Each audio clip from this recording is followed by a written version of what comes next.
Hi splendid lovers, welcome to another amazing video. So guys, in today's video I'll be sharing with you wedding cake mistakes most beginner baker makes. Okay, so sit, relax, go get your popcorn. Let's dive right into this video. Number one point, we'll be looking at lack of preparation. Now your wedding cake job is far different from your regular birthday cake job. Trust me, it is different. In case you've never made wedding cake, okay, it is very different. So you have to prepare. You have to prepare. You cannot start depending on the cake design you want to work on. As a beginner baker, you are most likely going to be working alone without help or assistance, right? So you want to prepare, know the cake design you want to work on, and know how to prepare for this job so that you will not overwork yourself. Trust me, you as a baker, you don't want to work like you don't just want to rush your job, okay? You don't want to rush your job. Prepare before time. I'm going to like back then I made a wedding cake, right? And I did not prepare on time. I actually thought I had time, not until I started the job and only for me to realize that whoa, I could have prepared like before now. Okay. I think for that job I gave myself 2 weeks. Job that I would have given myself like even a month or 5 weeks before the event. There are some design I could have actually been working on. I'm not saying you should go and bake your wedding cake a month before the event. You know those designs that like those flower designs.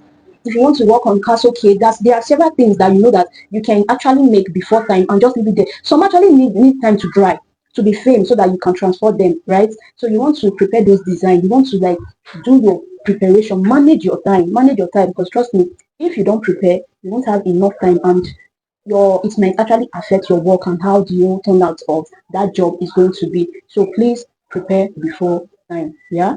Then number two tip is going to be wrong choice of flavor. Now this has to do with yourself being the baker and your client, which is the couple. Now you are the baker, right? It is your business. It is your duty to like tell your customer or your client what and what not to do, right? Imagine a 4 layer cake and your client is telling you, oh, I love red velvet cake, I love chocolate cake, those very moist red velvet and chocolate cake is what I like, those are my best cake flavors, and you want to make a tier cake. You need a solid cake for that cake to stand, right? It's your duty being the baker to explain to your client that, oh, this is how it works. Fruit cake is going to work better for your wedding cake, but this is what we can do regarding your cake flavor or your choice, your favorite cake flavor.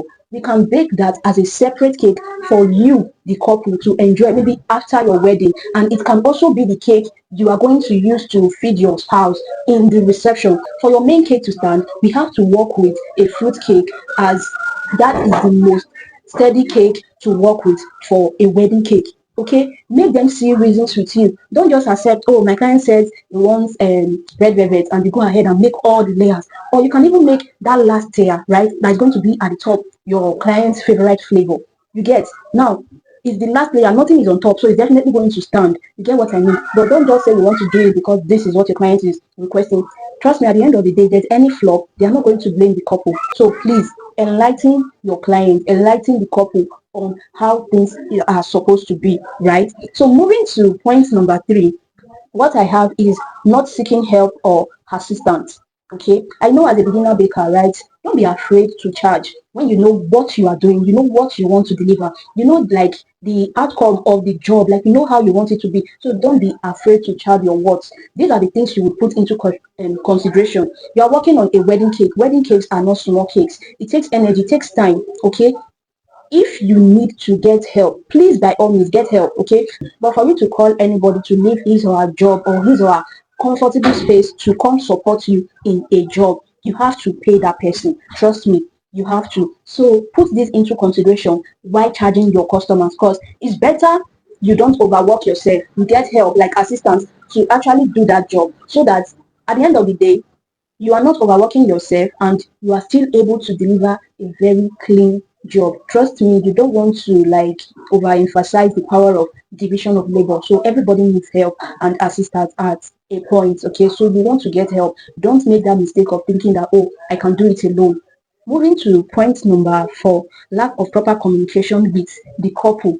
Okay, we are talking about wedding cake. In everything you do, communicate with your clients.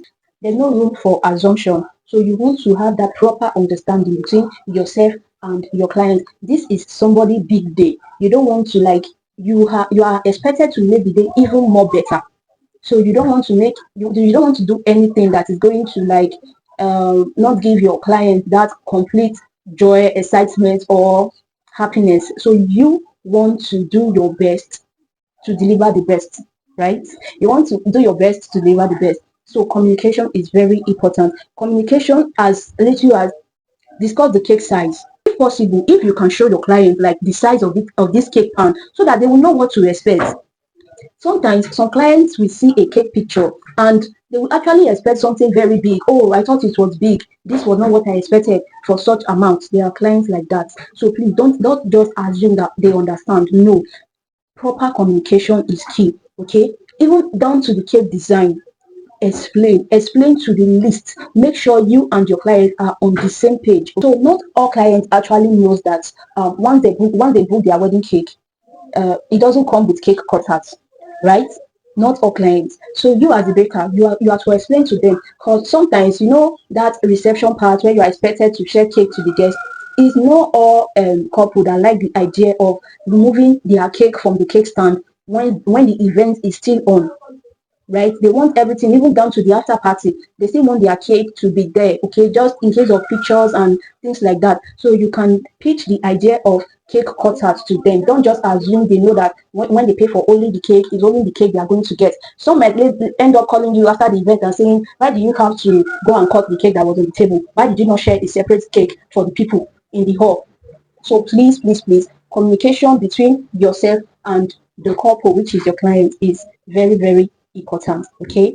Point number 5 is accepting a cake job you know you cannot deliver. When a client tells you, I want this cake design exactly what is on this picture,